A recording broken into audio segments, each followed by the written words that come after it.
Hi, hello.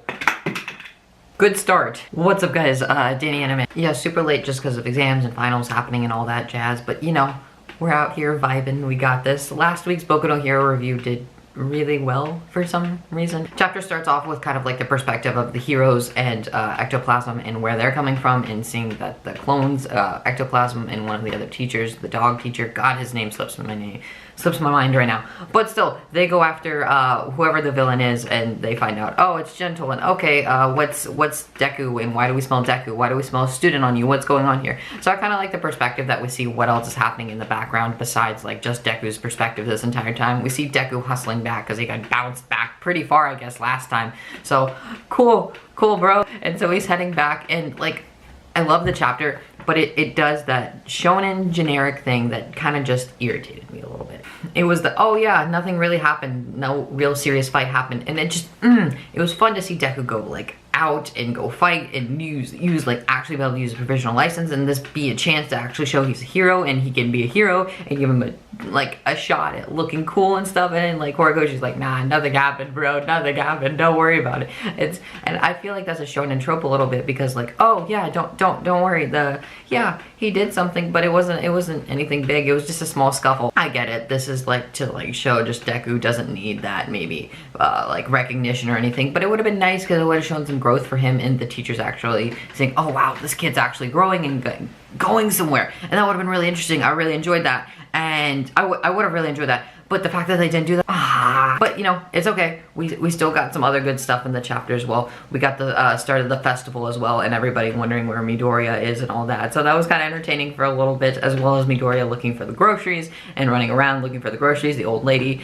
handing him the groceries and stuff, and oh, that was great. I just love that because it was a little bit of a comedic chapter. I did feel like it was a little bit of just like padding just to keep the chapter going, but I didn't mind because I thought it was very comedic. And when the anime adapts that, I think it'll be really interesting and just really funny to do.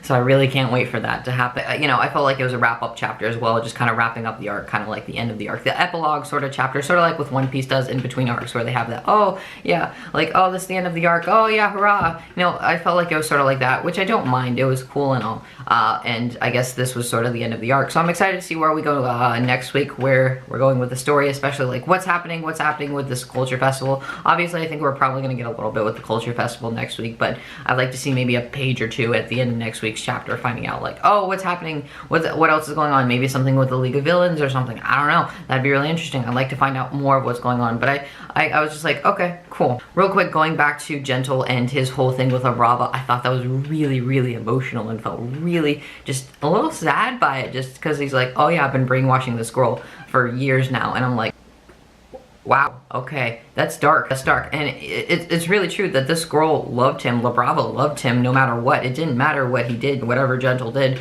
she loved him because they were the only two that cared about each other in the world. This world hated most of what they did, them in general, and they felt like rejections of the world, and the fact that they both loved each other and really cared for each other, I thought that was great. Like, it was a nice little concept there, and I really enjoyed that Deku respected and saw that. You know, maybe Deku didn't see their backstory, like I said last week, but he kind of understood their feelings through their fight, which was kind of interesting, and I really like that. Maybe Deku didn't get recognition or anything like that, but you know, I think he sees another side of villains. There's not the League of Villains, and maybe there's a gray area out there where like people who can't become heroes, they end up like Brava and Gentle, where they want to do something right, but when the world rejects them, they can't really do that, and that kind of sucks, because you want to be a hero and you want to be given that chance to be a hero, but the fact that you're not given that chance, you know, it sucks because the world's rejecting you. And I wish they hadn't done that, but at the same time I think it was needed to see a new perspective, and I kind of like that, because like, you know, it's a shonen manga, and most of the time, like, oh yeah, it's like, oh yeah, it's the good guy and bad guy, very clear,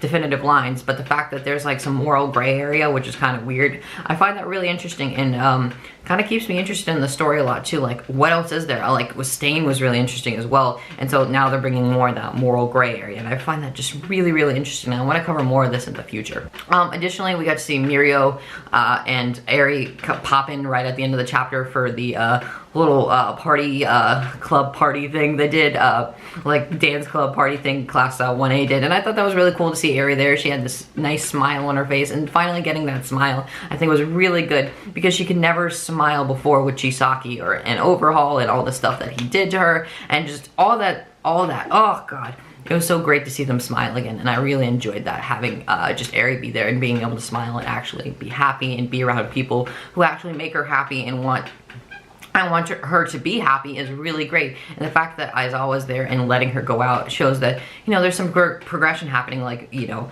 they're starting to trust Eri, and that Eri is someone, she's not dangerous. She's not a dangerous person. She's a kid. That's all she is. She just wants to have fun and have a normal childhood. That's it. She was abused just because of the fact of what her quirk did and what people thought her quirk did. But, you know, she's just a kid. There's a difference. She's not some war machine, and, you know, she's probably tormented a little bit by what Chisaki did, but by the fact that she's able to smile, it's like she's actually getting over that and able to get past the fact that, you know, Overhaul did these things to her. And I find that just great progression for the character, because now she's able to smile and, you know, she's not thinking about what happened in the past. She's looking forward to the future and what's to come in the future. Yeah, guys, I feel like I covered a lot of the chapter as well.